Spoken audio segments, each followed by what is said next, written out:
Today on TLC Live, Artificial Intelligence and Politics, what is Chat GPT? The good, the bad, and the ugly uses of machine learning in elections campaigns.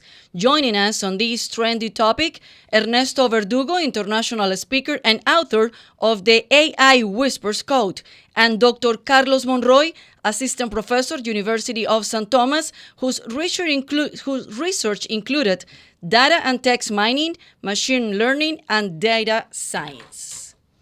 Good morning, everybody. Welcome to TLC Live. I'm Andrea Gomez, and today I'm honored to have a guest, my friend and co-host of the day, Ernesto Verdugo. Orlando Sanchez have the day off.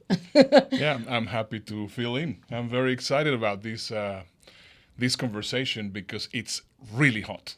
It's really hot. It's really trendy. We've been hearing about artificial intelligence for the last probably 5, 6 years or maybe before. But I think became a really trendy topic in November last year when they launched Chat GPT. But what is Chat GPT? Not everybody knows about it. We've been listening and hearing on the news and reading everywhere. And now many people are bringing like classes and get to know and conference about Chat GPT. But what it is and what is the connection that we can use artificial intelligence in politics. So today, Ernesto, you're gonna help us to navigate that because you're being really isolated from the world for the last month, trying to understand what is ChatGPT, try to understand and try to communicate with the machine, because it's not only understand the concept of ChatGPT, but also learn how to talk to the machine, how to communicate with the machine to get the best results. So for that also, we're inviting today Dr. Carlos Monroy, is an assistant professor of University of St. Thomas, who's been researching all of these things about data and text mining, machine learning, and data science, and also, of course, is very well known now with the topic of Chat GPT and artificial intelligence. Welcome to TLC, Professor. Thanks for being with us.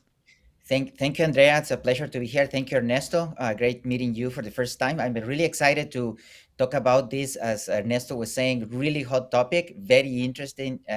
That is, it's and will change a lot of the ways in which not only we act, but actually how we live and how we conduct things in the near future. So I'm very excited to be here.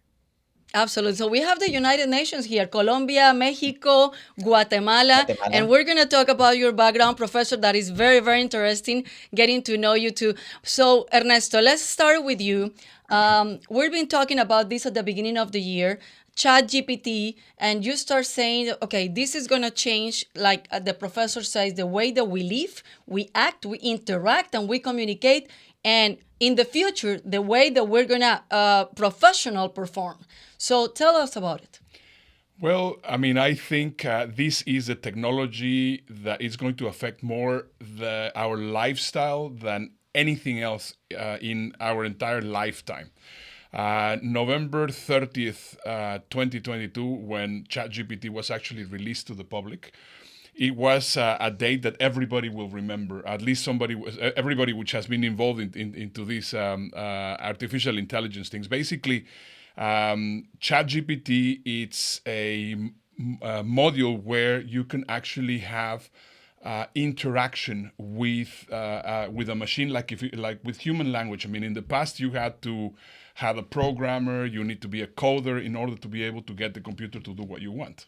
Right now, with what it's called generative artificial intelligence, you are able to communicate by simply typing in human language, and it not only in English, in basically almost every language, you will be able to communicate whatever you want to do with the machine, and that's basically what it is all about. Now, the important thing that everybody needs to understand is that if we are not, I mean, it's not like this is a trend. It's not like NFTs or crypto or that kind of thing.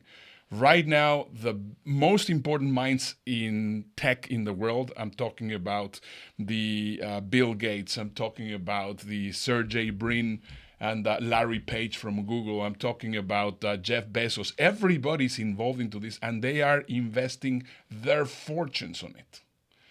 So anybody that doesn't think that this is going to have a major shift in the way that we live, better think again. Uh, I'm gonna go with the professor because I wanna give our viewers a perspective. Chat GPT launched in November, but artificial intelligence existed before. So, explain to us what is the connections, the artificial intelligence before, and then how it started the Chat GPT. It's a great question.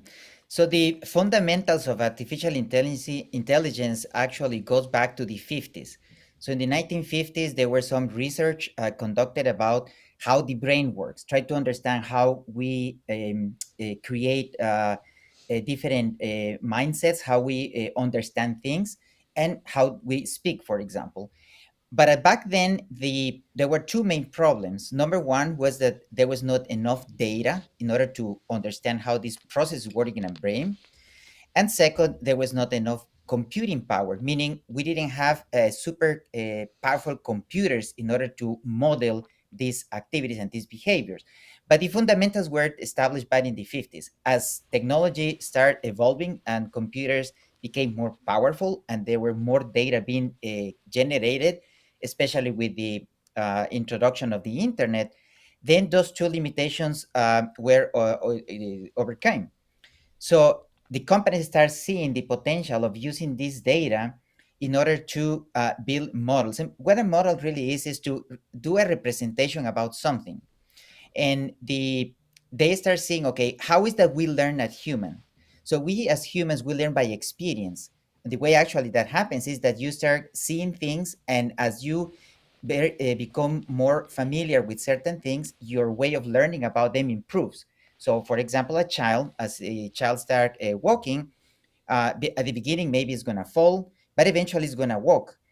We don't have those rules in our brain, but rather it's through experience that we learn about that. So as Ernesto was saying, these new systems of like Chat GPT, instead of having the rules already written in advance, what is that they learn based on the different scenarios that they are presented with, all the different topics, and then they are going to adapt to those conversations, for example. So that's the reason why you can use Chat GPT to talk about pretty much anything, and the system is intelligent enough in order to answer to you as if you were speaking with a human being. So that is the to some extent the trajectory or the journey of artificial intelligence in the past. And you say something very key. You need to talk to the machine as you're talking to the human being. And with Ernesto, we're having the conversation. It's not just the technology is amazing, but you need to know how to talk to the machine like you need to know how to talk to the human being. You cannot talk to a human being expecting, if you talk bad to the person, if you talk aggressive to the person, you're going to expect the same results. So it's the same with the machine. You need to learn how to talk to the machine. You've been spending, I think, a month, a little bit over a month, trying to understand how to talk to the machine. You discover so many things that even that saying good morning, you discovered a name of the machine. I mean, it's been incredible that it make you also write a book along with the machine or with the Chat GPT. That we're going to talk about the book later, but tell us what has been your experience, because you're really isolated for 3 weeks or 4 weeks, Yeah. trying to learn how to the language with the machine, how to talk to the machine, and that is the result of the book. Yeah, well, I mean, I started using ChatGPT on December 2nd, which was actually 2 days after they started working. At the beginning, I just thought it was cute. I thought it was interesting. And then I started realizing, well, this is crazy. I've never seen anything like this. And but this my level of awareness of how everything worked with artificial intelligence was not enough to comprehend the monumental change that this will imply. And then while playing on it, it was a Sunday afternoon, and then one of the things that I said was, can you teach me? I asked the name of my assistant is Lucy. That's because of course, as they say, if you want to treat the person if you want to The treat the machine. artificial intelligence, the machine as a person, the responses are much better. So that's why you have Alexa, that's why you have Siri, that's why you have every single one has a name. And the incredible thing is that you can also call her by a name. It's a female always. And That's another thing. Why is a female? I think because females are more intelligent than men. Okay, So thank God. Yes, finally, a machine are saying that. So yeah, what happens is that you start talking. So I started talking to Lucy, and one of the things that I asked Lucy was, "Can you help me write a New York Times best-selling book?"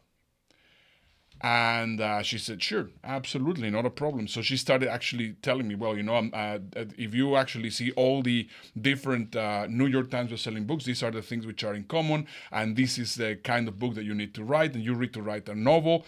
And then, I started not just asking questions for the sake of asking questions. I actually started having an intelligent conversation with an artificial intelligence human that, of course, has superpowers. Wow. And that's how the whole thing started. And I mean, with her help, I was able to write an incredibly compelling book teaching people what is called prompt engineering, which is exactly what it is talking about. Talking with the computers is exactly the same as learning another language. I mean, if you speak Spanish and you want to learn Portuguese, there's a lot of similarities, Yeah. but there's still some things that you need to learn. Same thing happens with Italian. So there's a lot of similarities because they're Latin languages, but you need to know the nuances and how to do these whole things. That's exactly prompt engineering. Now, what makes it even more interesting is that the moment that you know how to craft a prompt correctly, you can actually sell that prompt to someone else. There's a website that is called Prompt Base where you can sell and buy prompts that you have created already for the artificial intelligence. Wow. So, Professor Monroy, this show and Texas Latino Conservatives is a political action committee. Also, we have a nonprofit under the political action committee. Of course, we helping all the time, are supporting and engaging and educating our community to run for office. So let's talk about how artificial intelligence and Chat GPT will play a big role from now on in campaigns, in politicians, and the presidential campaign that is going to be in 2024. How is that going to change the game if the people the people that are running for offices know how to use this? They find strategies that is going to help them to navigate this system and help them to engage the community or their target community or the whole country in case of presidential elections. That's a great question. The way I will start addressing this question is thinking in terms of how one of the aspects of this technology, which is really optimizing resources and improve performance, so how you perform better at something. And I will use the metaphor of how automation started in manufacturing, when you start having robots to do manufacturing. And the idea will be, well, what happens if I am the company who is the first one to know exactly how to better use these robots in order to manufacture some goods, cars, for instance, which is one of the areas in which manufacturing, robotics in manufacturing was first used. So in this case, we are talking about this technology that is super advanced and that can have a tremendous impact on different aspects in political campaigns. So I will name a couple. One would be in fundraising. So in fundraising, one of the goals that you have is, okay, how can I target the people who are most likely to contribute best to a particular campaign? So with these technologies, you can actually create very sophisticated profiles in such a way that you are not only a passive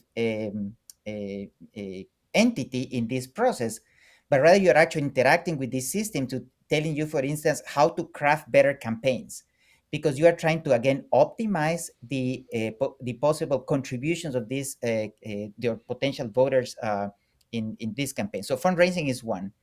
The second is to persuade voters. So again, as a political campaign, what they want is to try to persuade voters depending on different themes or different topics that are the most crucial, most important for them. So we are again moving from a passive attitude in which I will probably have a list of those topics. Rather, I will have a conversational approach with this system that can tell me, for example, based on the different profiles that I have of the voters, how can I better approach them? How can I craft better messages for these voters? And something that is important is that we have to keep in mind that the we as humans act is that we don't have necessarily the same topic or the same the importance of the topics are the same over time. They will change.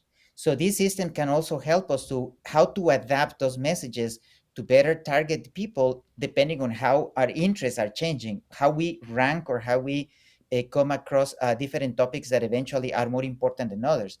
So again, we are moving from being passive members in this environment to be more active because these systems allow that. I wanted you guys, both of you, give me your thoughts on this to understand the difference because we've been doing for the last, I don't know, 10 years probably since social media started booming. We've been doing a lot of Google ads.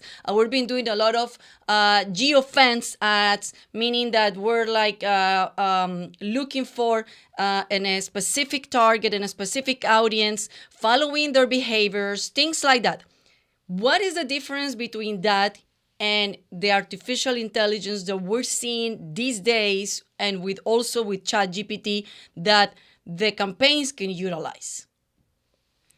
Well, there's a couple of things that we need to take into consideration. So first of all, I actually put together 5 points, and it's interesting, Professor, that we actually agree in both of them. You actually mentioned a couple of them.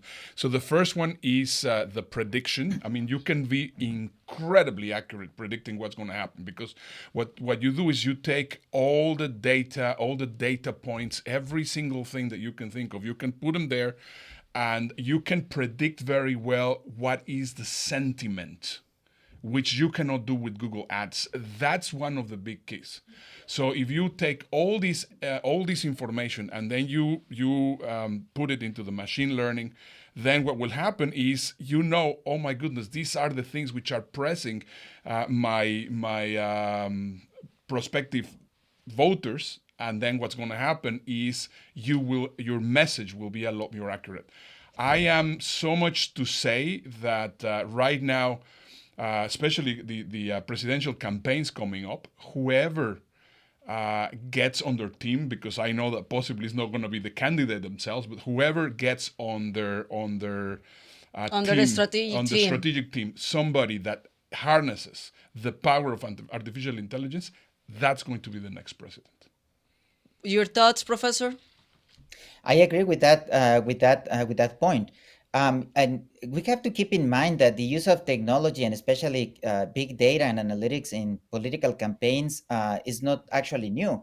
I did some. I was very curious in the 2016 election about the use of data in the campaign because it was a surprising election in the end. And I found out there was a very interesting press conference by the RNC that is public on C-SPAN in which they explained their strategy, their data analytics and big data strategy, and it was quite impressive. But it started actually in 2008 and 2012. Okay, so there are the Obama campaigns also, they use very effective technologies. But again, here I'm pointing out to how the evolution of technologies makes it more powerful, the impact that they will have. And as Ernesto is saying, now with ChatGPT, then you have a bigger impact that you can have. So the I believe that absolutely understanding very well how to use these technologies more effectively will have a better impact on the campaigns. Number one, because again, you can better target your audience, so you can understand better the as Ernesto was saying, the sentiments or what are the most pressing issues of your audience, and then you can craft and target better campaigns for them. So I believe that absolutely this technology is going to have a big impact moving forward. So far, we've been talking about the big impact, the positive side. What it will be the negative side, because it can also be, it has the pros, it has the cons.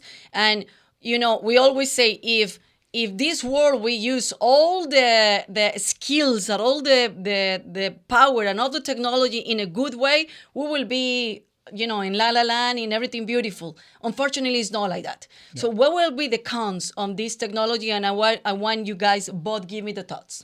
Yeah, well, the worst part of it are biases, because whatever the artificial intelligence has been fed, so that actually it will start getting conversation. So what happens is you can have, whether it is from the left, whether it is from the right, whether it is some racial biases, whether it is some nationality biases or ethnicity biases. If there's some sort of those things happening, what will happen is, of course, I mean, there will be different answers and different responses to what it is. So we have to be vigilant, and this is something that, for example, the reason why Google missed the boat in because they had the technology, they had all the information to launch a Chat GPT like kind of robot, but they missed it. Why did they miss it? Because they were very afraid of the biases. They dropped the ball. They on dropped that. the ball. They dropped the ball. But what happens is, and this is exactly what ChatGPT is doing, immediately, if you identify that there's a bias, flag it.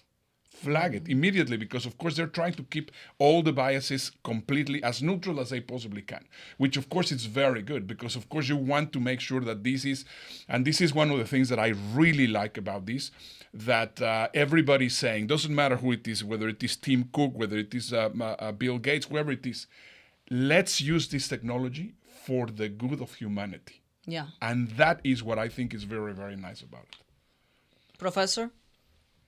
I think, yeah, definitely bias is going to be a big problem, because again, depending on what type of data you use in order to train, which is the technical term, or to build these systems, they will be trending in one particular way. So that is one problem.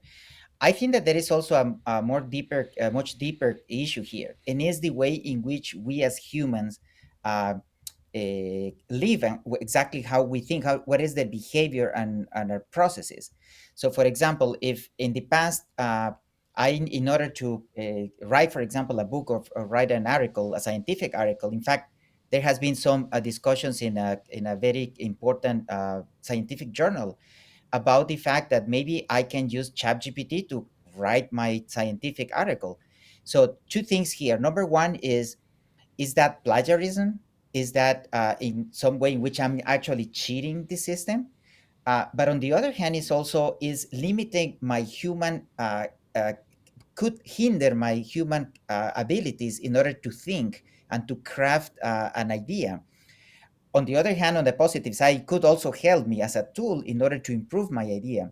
So we are in the early stages, but we have this delicate balance between really taking away my human skills, more basic human skills on how I think, but also the positive side, which is, well, that tool can help me in order to improve my skills.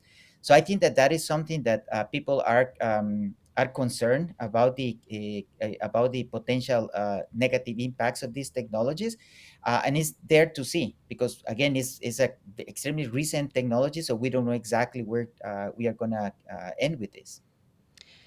It's been 15 years after, Facebook launch. I think it's 15, 18 years. So now we're seeing that parents and a lot of lawsuits in the federal level, because it's been impact in a negative way our kids, a lot of suicides, and a lot of bad things are going on with the social media if we don't know how to use it in a right way.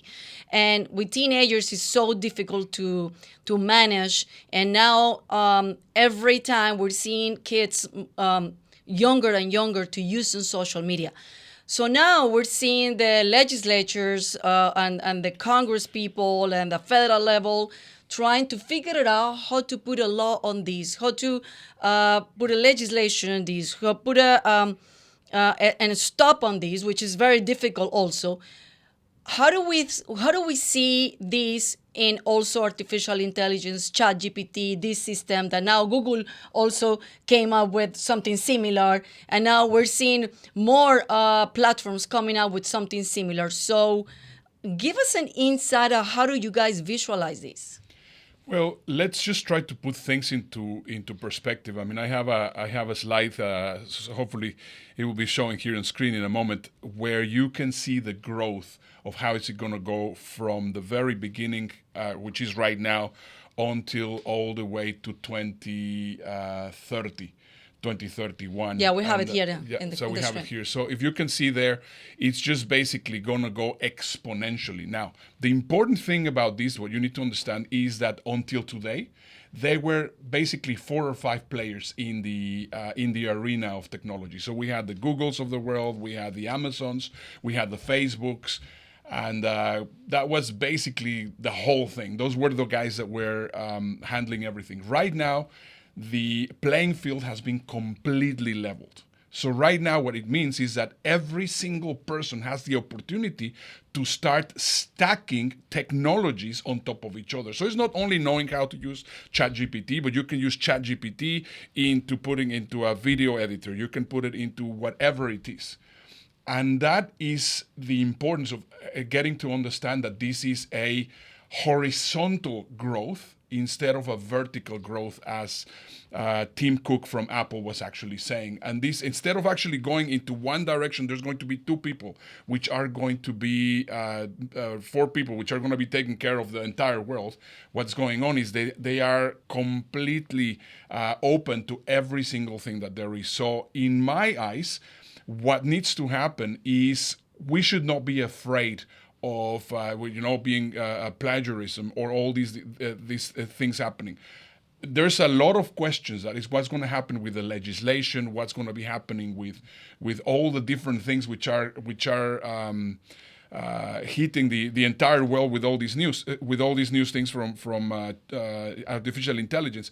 What we need to do is we need to understand, because the whole thing, it's about understanding, and that is about learning a language. I mean, if I would like to get myself into the American culture, I'm gonna learn every single thing. I mean, from baseball to football to barbecues to what is important for that specific culture. It's the same thing. You need to think like what is going on, like a culture.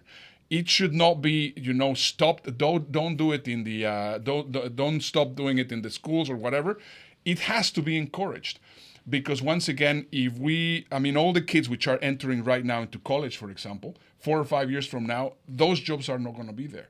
So right now, the most important thing that people need to do is they need to learn how to talk the language, which is what it's called prompt engineering. You have to really learn that prompt engineering language. And that's going to make a big difference in how you end up in this biggest opportunity of our lifetime. Professor? So I think that it's a very complex situation, again, because it's in this case, specifically with ChatGPT, is a new technology in the way it is being used. So I think that there is going to be a lot of discussion regarding regulation, or companies coming up with some sort of like a manifest for how to use these technologies in a positive way.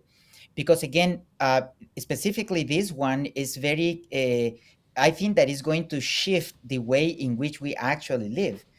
If social media, for example, had already changed a lot behavior, this one is in particular even more, it's going to be more impactful. And just to give an example of the use of technology and some of the dangers of technology, say for example, like now with smartphones, when is the last time that you see a teenager actually speaking on the phone, like having a conversation on the phone with someone else? Because most of the time it's text. So Snapchat, initially not became even a exactly, regular text. That I don't understand exactly. those things, but Exactly. So it's a change, it's a shift in how we as humans interact with each other, and that has an impact in our well-being. So now we are moving into an arena in which, again, if I have an assignment, instead of writing an assignment, if maybe I'm running short on time, I'm just gonna ask GPT to help me with that. So could be again useful in order to give me an outline in the way that I would probably do some research at the library, but I can also use it for write the entire thing for me. So I think that the tech companies are actually going to be pressed in order to take action in how to have some safeguards for the public.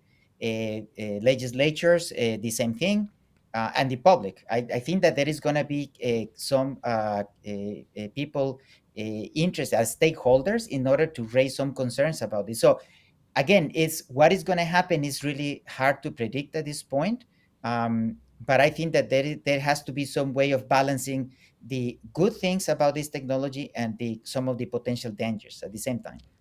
It's a lot, yeah, it's a scary, because it's something that we don't know. I mean, it's really difficult to predict what is going to happen.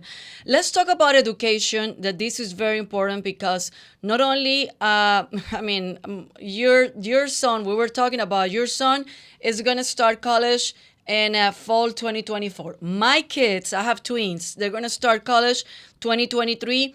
They're already talking about Chat GPT. Actually, I find out about Chat GPT through my son. He was telling me about it, and he said, "Mom, it's so unbelievable, this technology." He was telling me, like, you can even break up over the text, and you can just ask the machine, tell me how to break up over the text. And I was like, no. So he's just showing me that I was like, simple as those things, as writing a book as you did, Yeah. it can be that big. So let's talk about education. What will be the challenge now, not only for a school from kinder to 12, but also for universities, college, and professors, and how to figure it out. What is the real essay from student, or it coming from Chat GPT? What is the real thing that the student is really learning, or is Chat GPT showing me and I'm grading Chat GPT or these kind of technologies? So I want your input on that, Professor. Yeah, there is a lot of discussion in academia precisely about that problem and about the challenges that we as educators face, because it's going to be hard to say actually to tell is this something that the student wrote, or is something that is being generated by an automatic system such as Chat GPT. One of the things that I do with this, that I tell the students, is that rather than to think in this way, why would you use Chat GPT? And telling them, I will challenge you to demonstrate that you have the skills, you have the potential to write, for example, this essay, or to write this algorithm, or to write this code on your own. You can use, of course, some help, but why are you going to lower your potential by using this tool? So again, there is this delicate balance into using this tool to help to start kind of like writing something, as opposed to writing everything for you. But there is a lot of discussion. I know people they put on their syllabus. That's what we give to the students at the beginning of the semester. Disclaimers about what is permitted and what is not permitted with ChatGPT. I know that there are, again, scientific journals. They are already doing the same, because they are afraid of that. Of, someone, instead of writing an original article of an original homework, is something that is generated by ChatGPT. But it's very challenging, and it's going to be very, very challenging. And also a scary part, how far these technologies, these machines are going to start replacing us, because we already seeing it.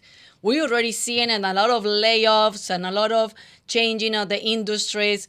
People are reinventing themselves because what used to work for them is not anymore. And that's going to happen also in 5, 10 years, which is how do we advise our kids, the kids that these days, what directions to go, you know? Yeah, well, I think I mean, what I was listening to Professor Monroy, I was just thinking, well, it's quite interesting. Of course, you Professor, you are in a situation where things are going to change dramatically, and I believe that if we are acting in fear, and if we are acting in I mean, oh my goodness, in an old paradigm, things are gonna not work well. What we need to do is, you know what, we have right now a complete new So canvas. just go with the flow Well, and learn. it's not really go with the flow. We need to understand, and this is, for example, what I think that that many people in the educational realm, they need to understand that instead of saying no, don't do it, or this is not allowed, or this should not be done, think of it exactly as a professor was saying, challenge them to use the machine to learn a lot more, to refine everything that they learned. Okay, so you know what? Instead of telling you you should not use it, but then learn which questions to ask. Right now, I believe that education is going to go more into not give me the right answer, but give me the right question. And that is actually what is going to change the human experience. Why? Because of course, what is the definition of thinking? The definition of thinking is the asking better questions, not getting better answers. I mean, the educational system has been obsolete for years Oh, because yeah. all what they do is they teach, they train to see if you can actually remember the answers, which is completely useless.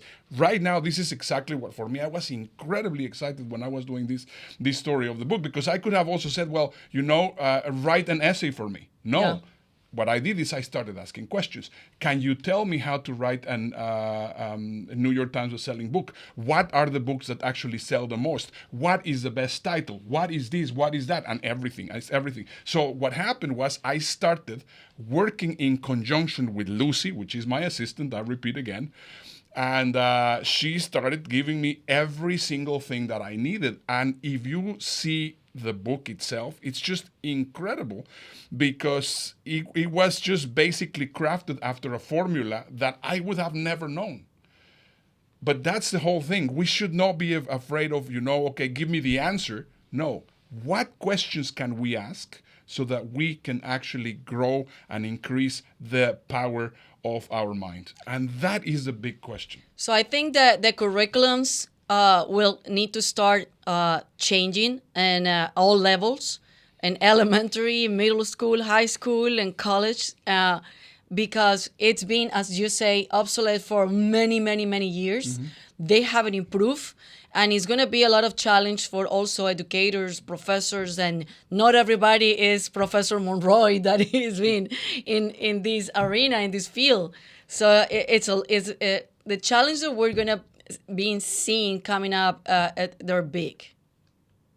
Yeah, so one thing that, for example, going back to the challenging education, something that I do, in because in a class that I teach in introduction to programming, it's very easy to go on a website and find code that students can put on a project or an assignment. Actually, Chat GPT can actually write code for you. So what I do for my class is that for the final project, I have one-on-one with it. They are in teams of two, and I ask them questions about the work that they did. So that serves several purposes. Number one, I am able to assess whether or not they were the ones who work on the code. Because if you work on the code, you know everything inside out. So that's one thing. But the other, I also I'm empowering them to learn how to explain technical aspects, because later on they are going to go to job interviews. And when I go to a job interview, then the question is, am I going to have ChatGPT answering the questions for me? Most likely not. And an employer is going to be asking questions. They want to see how I think. So those are two things that I do, because I am very interested in the pedagogical aspects of technology, and in my teaching, I introduce new things. So I'm very interested in those aspects. So those are ways in which I try to assess in different ways, and make sure that students are the ones who are doing the work.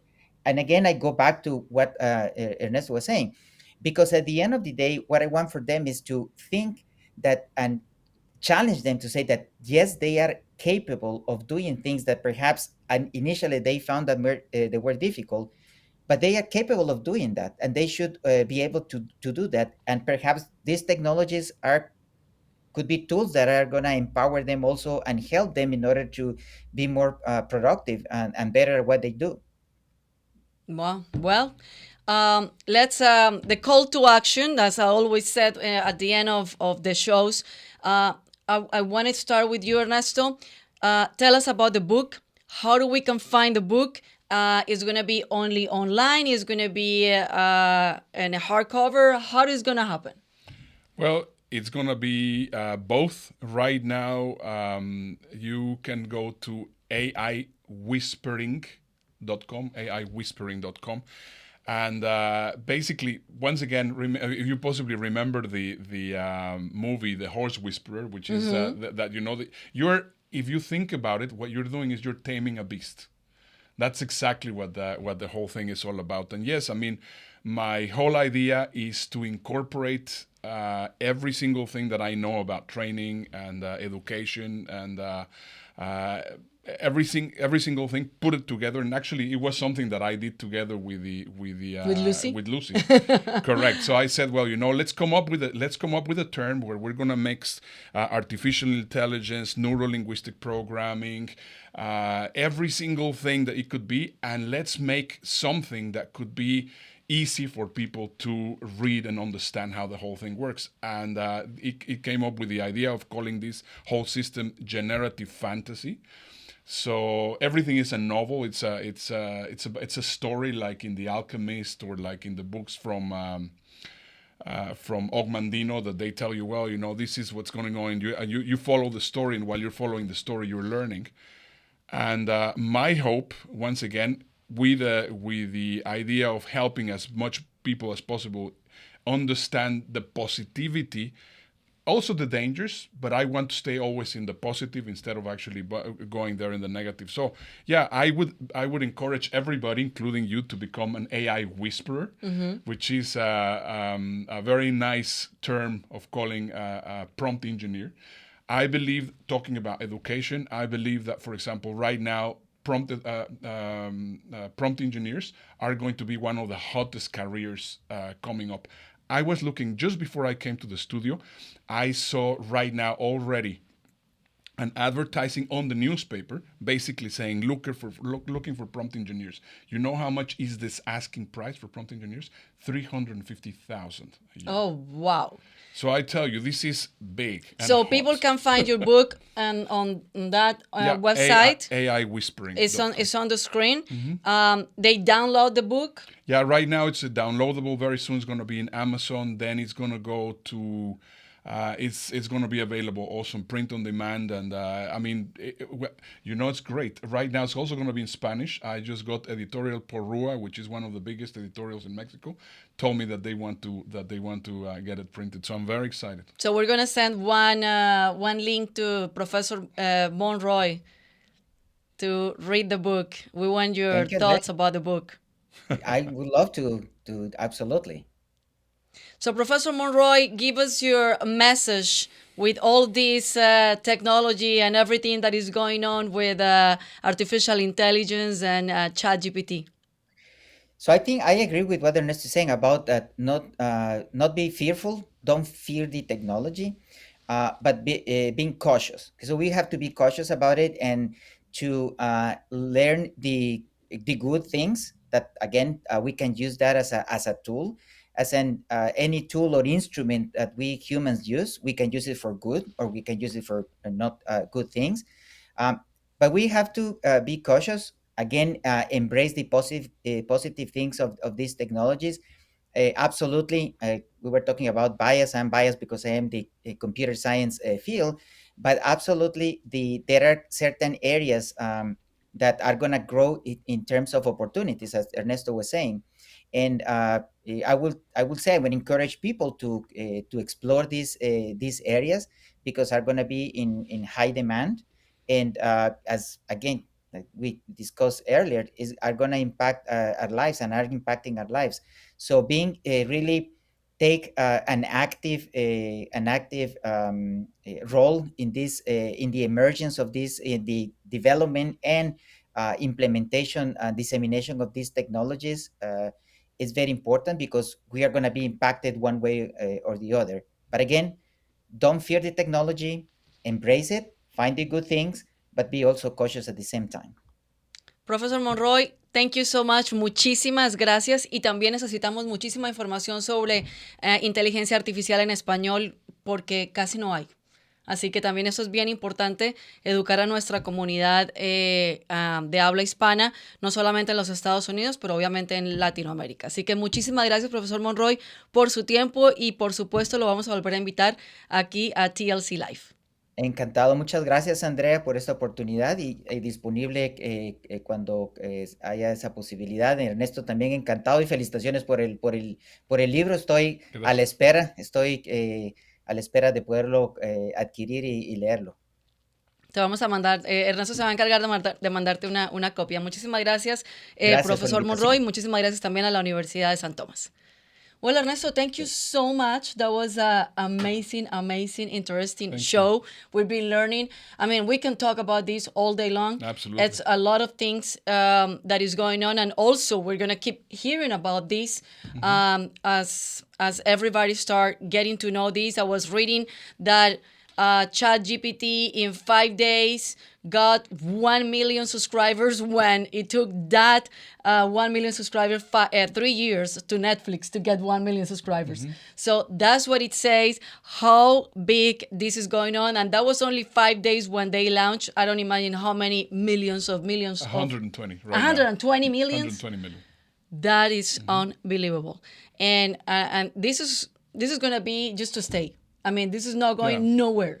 It's just going to get better and better, hopefully. Absolutely. It is, I mean, right now, what makes me super excited is this story that I was telling you about stacking. Stacking means, getting a little bit of artificial intelligence from one technology to another technology. Take it from video to pictures. Take it from pictures to whatever it is. Right now, for example, it's big. All these that you can take just a regular photo of even somebody that had died. I mean, you can take Abraham Lincoln or whatever. Connected, you stack the two technologies and you can make Abraham Lincoln speak. It's incredible. It's actually really crazy, which is another of those things that are also a fear because, of course, with the deep fake technology, there's going to be a lot of things that are going to be affecting the campaigns. Wow, that's crazy. Yes. Yesterday 2 days ago, I was telling somebody about the topic of the show, and he was like, maybe we need artificial intelligence politics because what we have right now is maybe not as intelligent. Yeah. Okay. Well, thank you so much, Ernesto. And thank you so much, Professor Monroy. And thank you so much, everybody, for tuning with us. And if you like this kind of shows, this information and everything that we've been doing at Texas Latino Conservatives, just like our video, share our video. We are live on Facebook and also in YouTube. Visit us, our website, become a member. It's TexasLatinoConservatives.com, TexasLatinoConservatives.com. Become a member. Help us to help. Help us to produce more shows like these, more leadership Latino classes, and everything that is gone with our cause and our mission and vision. Gracias. Muchísimas gracias por habernos acompañado y nos vemos el próximo miércoles. Chao, chao. Thank you.